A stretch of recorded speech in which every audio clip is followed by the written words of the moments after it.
Welcome to Sandisa TV. Today, we're diving deep, like Mariana Trench deep, into the 2002 Hong Kong action thriller Naked Weapon. Now, before we start slicing and dicing through this plot, here's your obligatory warning. This video is packed with spoilers. If you haven't seen the movie and still want to be surprised by all the high-kicking, bone-snapping, emotionally questionable moments, pause this video now, go watch it, and then come back.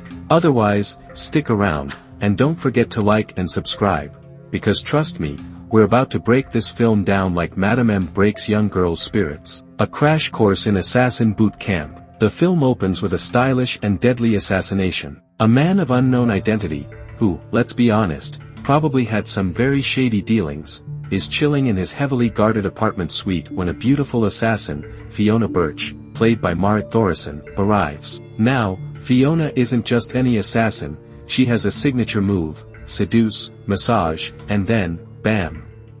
Snap a dude's spine with her bare hands. That's right, she turns his last relaxing moment into a chiropractic horror show. Meanwhile, across the street, a team of 3 CIA agents is watching the scene unfold like it's a live episode of How to Get Away with Murder, International Edition. Among them is rookie agent Jack Chen, played by Daniel Wu, who, by the look on his face, is clearly realizing he did not sign up for this level of insanity. But before Fiona can make her smooth getaway, her car is hit by a rocket, because subtlety is overrated. As Jack and his team rush to the burning wreckage to see if Fiona survived, they suddenly find themselves under attack. A woman in a limousine, Madame M, played by Alman Wong, calmly watches as her goons gun down Jack's team, leaving him as the sole survivor. Tough first day on the job, huh? Madame M's school for killer girls.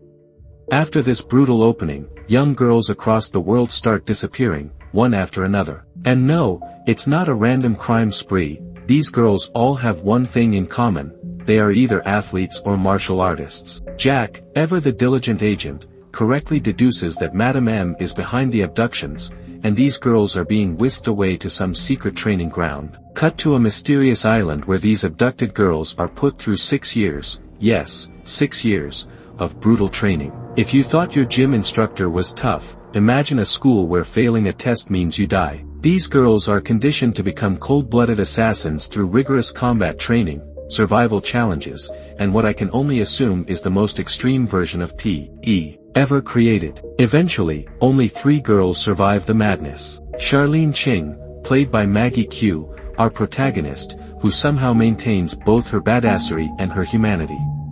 Kat, portrayed by Anya Wu, Charlene's bestie, because even assassins need a BFF. Jing, played by Jewel Lee, the wild card who, spoiler alert, will not be getting a happy ending. But before they can officially graduate, Madame M decides to spice things up with a fight-to-the-death final exam. While the other girls don't hesitate to rip each other apart, Charlene and Kat refuse to kill each other, because friendship goals, am I right? Luckily, Madame M lets them both pass. Aw, how generous. And then, things take a dark turn. Madame M celebrates their graduation by drugging them and allowing her guards to assault them. According to her twisted logic, this is meant to prepare them for the missions ahead. It's an absolutely horrific moment that cements Madame M as one of the most detestable villains in action cinema. Killer missions, long-lost mothers and Jack's terrible luck. Now officially trained assassins, in every sense of the word, Charlene, Kat, and Jing are sent on missions worldwide, carrying out assassinations with lethal efficiency. But things take an emotional turn when Charlene's latest mission brings her to Hong Kong, where she unexpectedly reunites with her long-lost mother, Fei Ching, played by Ching Pei Pei. Meanwhile, our boy Jack is still on the case, trying to track down Madame M's girls. He finally catches up to Charlene, only for her to swiftly knock him out and escape. Because nothing says, nice to see you, like a well-placed roundhouse kick to the head. Knowing Charlene will return to see her mother, Jack decides to stake out Fei's home. And guess what? He was right. But there's a small problem. Jing shows up first. In a heartbreaking turn, Jing stabs Fei. Jack, still groggy from his last encounter with Charlene, attempts to fight her off but fails miserably. Just as things look bleak, Charlene arrives, and after an intense battle, she kills Jing. But the damage is done, Fei is critically wounded. Charlene and Jack rush her to the hospital, and for a moment, there's hope.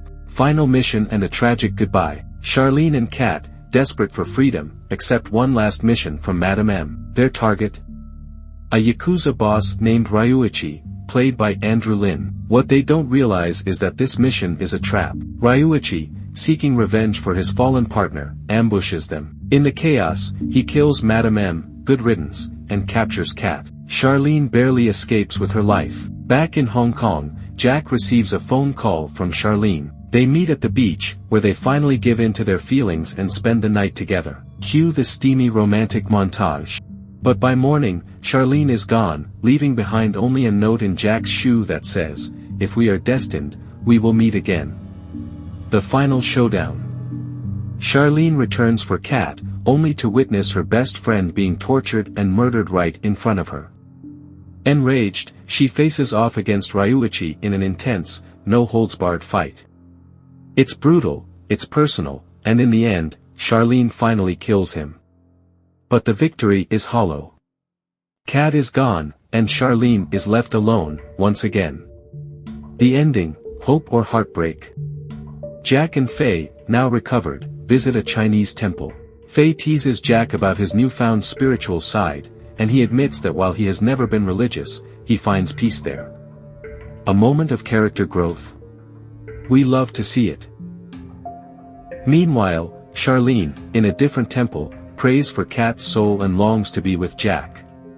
In the final moments of the film, Jack narrates that sometimes he feels Charlene is right beside him. The last shot. Charlene watching from a distance as Jack searches for her in the crowd. Does fate have more in store for them? Or is this the end? We may never know.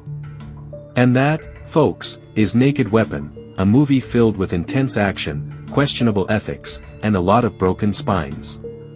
What did you think of the film? Did you love it? Hate it? Want to see a sequel? Drop your thoughts in the comments. And hey, if you enjoyed this breakdown, hit that like button, subscribe, and stay tuned for more deep dives into the wild world of cinema. Until next time, stay lethal.